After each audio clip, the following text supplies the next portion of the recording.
All right. So I'm going to go over today a lot more quickly the difference with texturing, getting these high res textures for like the couple different things we're going to use is the flap, this knob, and then of course the faceplate itself right here.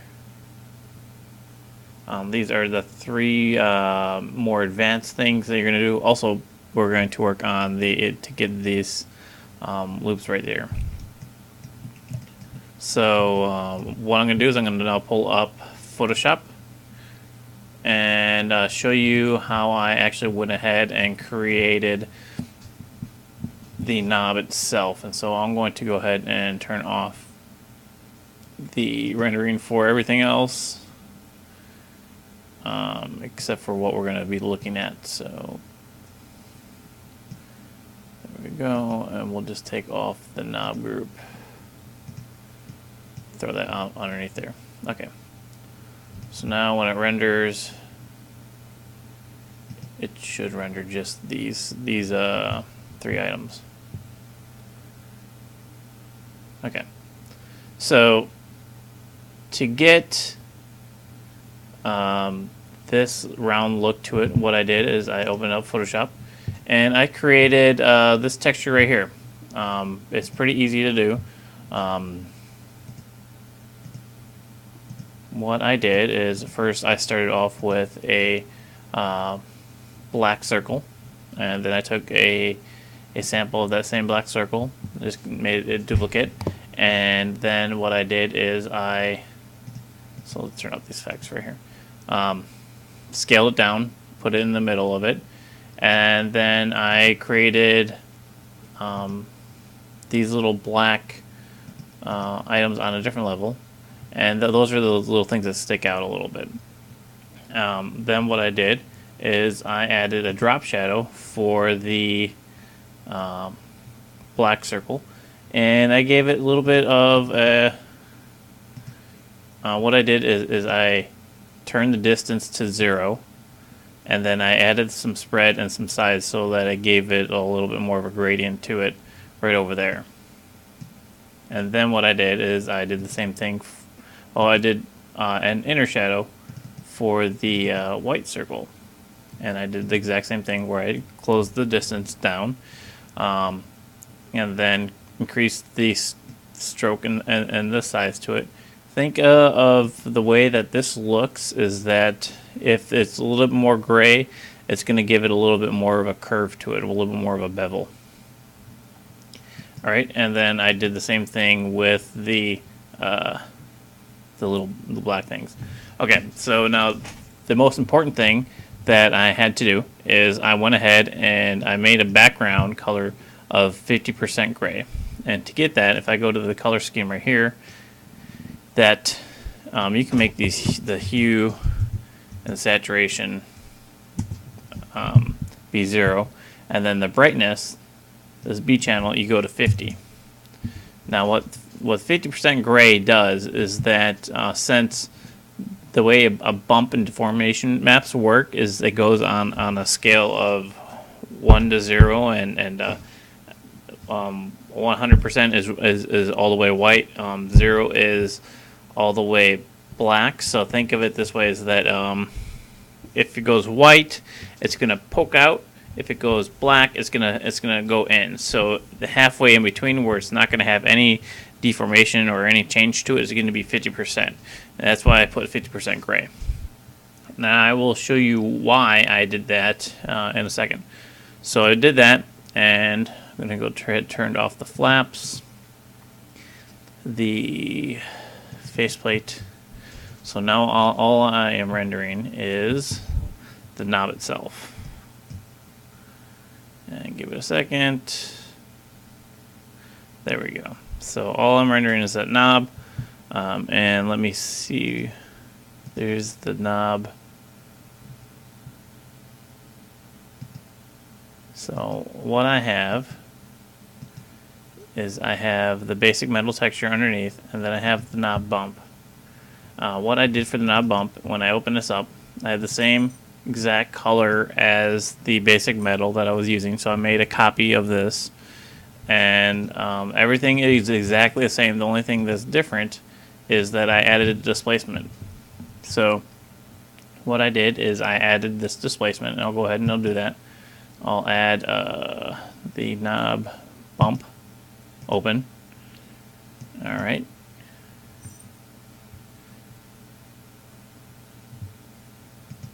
And then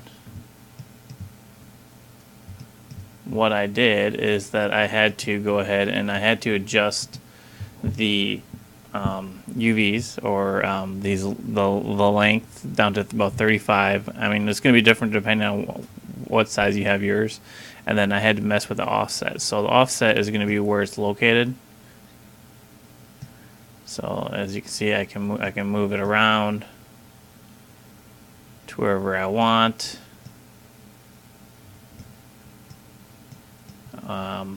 So you're going to use the green and the red ones if you want to do it here, or you can do it manually over here. So the green handle, the Y handle, is going to select the offset of the V, and then the red handle is going to select the offset of the U. Once I scaled it down and got into the right spot, I also made sure that I didn't have tiles on, or I didn't have streamless. And what happens is that the 50% gray is actually going to prevent anything from looking like it's sticking out. So if I went ahead and pulled up my Photoshop again, and then changed this layer to white, so we'll go File, Save, and then pull up Cinema 4D again, and then we're going to go ahead and select displacement right here, and then selected the image again, which is the knob bump open. Then now what you're going to see is when it renders that you're going to see that it has that lip to it. It's going to have that weird lip to it. And what that's doing is that it's saying everything on this square is going to be risen up from where it normally is. So if I had it be black, so if I make another layer, throw it in the back here, and I make it black, and then reload it,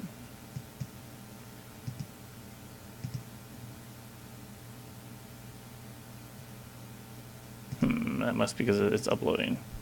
So let me turn off my, there we go. There we go, saving it. And then if I load this file up again, now bump over, there we go. You're going to see that it's going to go in a little bit. Let it render. So the black goes down all the way. So that was the reason why we're having a problem.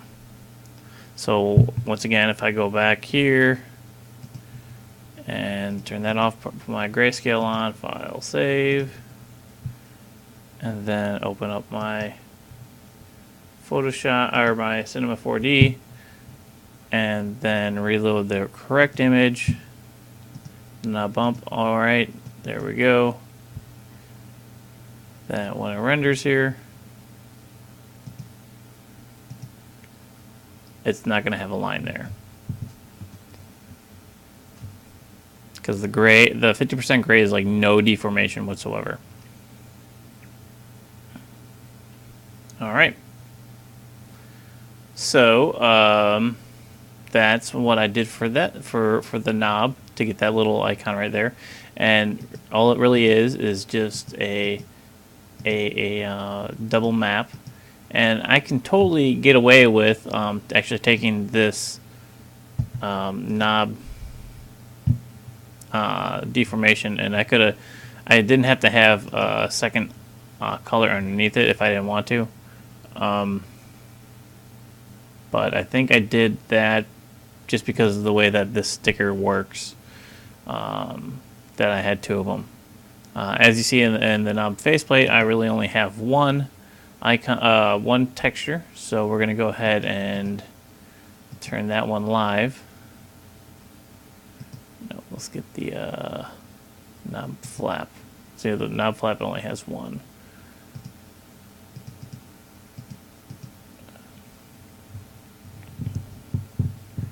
Right, we'll make the knob flap renderable.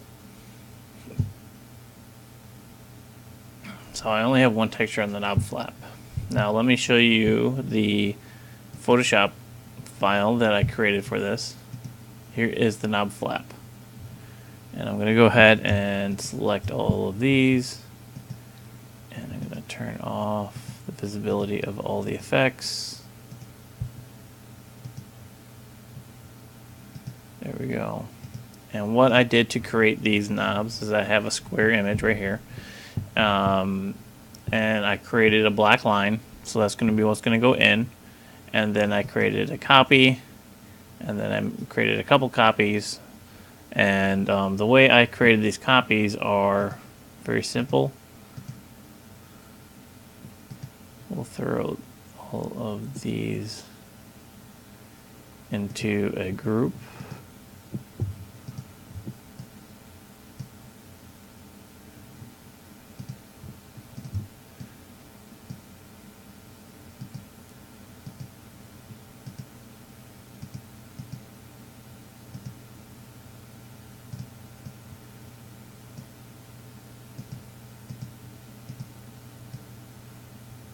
Okay, so I have these four lines, and I'm going to make a duplicate of this. I'm going to take it out of the group. I'm going to hide the group. So that's probably not the best one to make a copy of. So let's see, where is it? Probably just layer 1. Okay, so I'm going to make a copy of layer 1.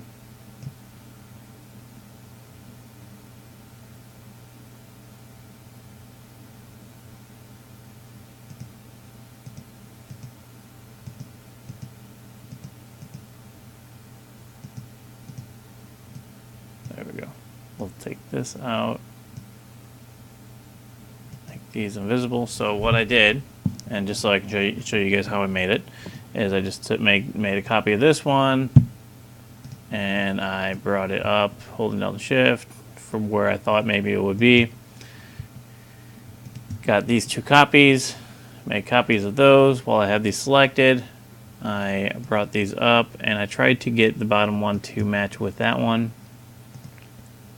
And then what I did is, once I did it, I got rid of the one that was overlapping it. And then I just copied these other two, because there's only 4 stripes. And did the same thing for the 4th line. And then got rid of this copy. And there's my 4 lines. So that's how I went ahead and created those 4 lines and got them pretty good. The same spacing between each one. Alrighty. So I have these 4 lines, and then what I did is to kind of give it a little bit of a look like this rounded edges, I added some drop shadows. So what I did, of course, closed the distance, and I increased the spread and the size of it.